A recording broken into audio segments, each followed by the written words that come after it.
Welcome back to another episode of Local Search Tuesdays. Today, I've got an awesome set of tips for you.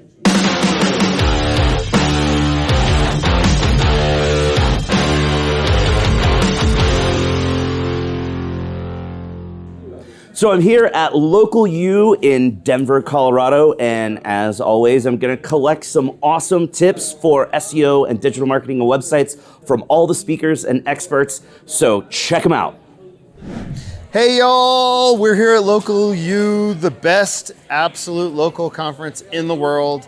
Local content is really amazing, local SEO is really amazing, but what's most important is your career. And here's how to get the most out of it.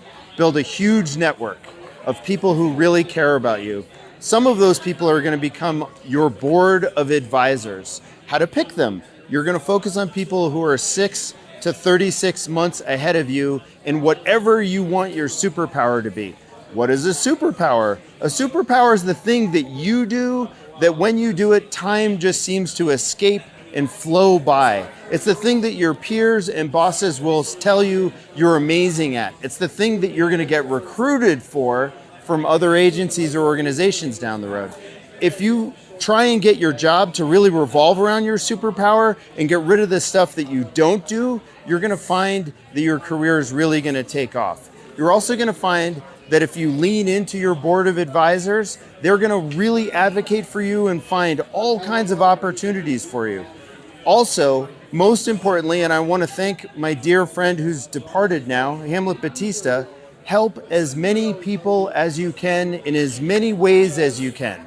If you do that, help the people who are ahead of you, who are maybe speaking at conferences and need help, that your specific superpower will help them, or help people who are more junior than you, then the people who are more advanced will see how much you're giving back to the community, and they will go out of their way to help you do whatever it is that you want. Those are my quick, simple tips for helping your career take off so that you can 2, 3, or 4x your revenue as an SEO in just a couple short years. Thanks so much. All right, so here's a tip. A lot of people don't know this, but if you look inside the Google Business Profile dashboard, there's only 5 things that directly impact ranking. The business name, the categories, reviews, some attributes, some of the identity attributes, but most importantly is the page that you link to on your website, so the GBP landing page. So if I was going to say focus on one thing over all those other things in terms of the effort, making sure the title tag is perfectly optimized, the content, it's that page that you link to from your GBP dashboard. Another tip, when it comes to categories, if you are a seasonal business or let's say HVAC and you do air conditioning in the summer, you do furnace repair in the winter, switch up your primary category.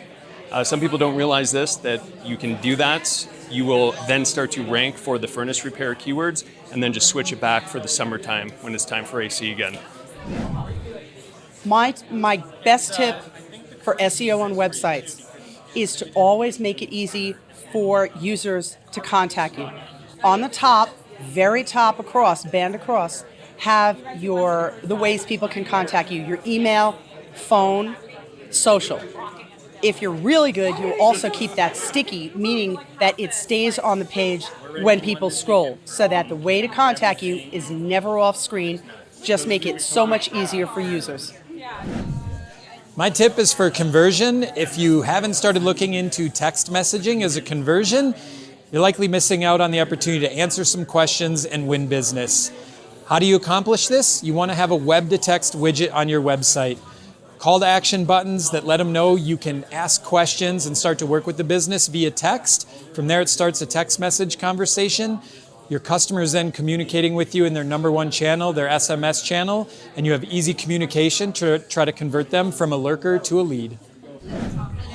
You should keyword stuff your business name on Google My Business. Just make sure that your logo is also matching the name that you keyword stuff.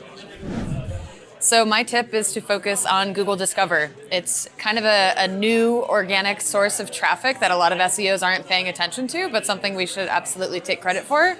If you go into Google Search Console, you can click on the Discover tab and see what traffic you're getting from there, if any. If you don't see it, that means you're not getting Discover traffic. But if you do get traffic there, I would pay attention to the type of content that generates traffic for your site, because it could be completely different content than what you normally get traffic with through SEO.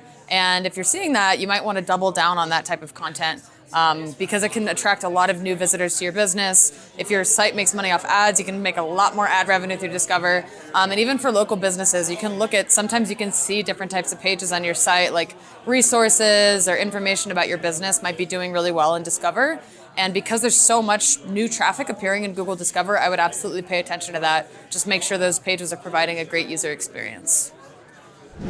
All right, I want to do a myth busting about Google business profiles.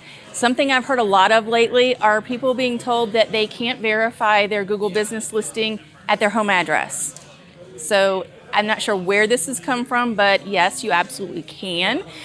If you don't have signage and follow all of the Google guidelines, though, you need to have your address hidden, and it'll come up as a service area business. For some reason, a lot of businesses I'm hearing that they're being told they can't have it at their home address, so they're not sure what to do. Yes, you can. You're called a service area business, and that's something that you definitely want to do. You're not going to have the pin on the map. However, you can still rank.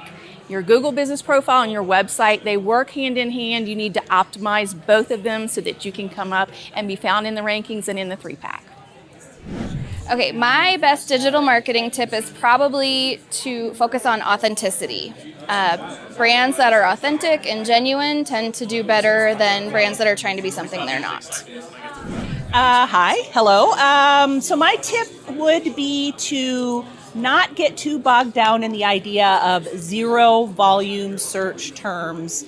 If you really want to see the impact of a quote zero volume keyword phrase, overlay keyword discovery extension information into your Google Search Console. So if you turn the extension on and you get it working, load up your Google Search Console and look at the impressions and clicks you're getting, you're going to see the keyword volume that goes along with those queries. A lot of those are going to register as zero volume, and they're going to actually drive traffic and conversions to your website. So zero volume is not bad.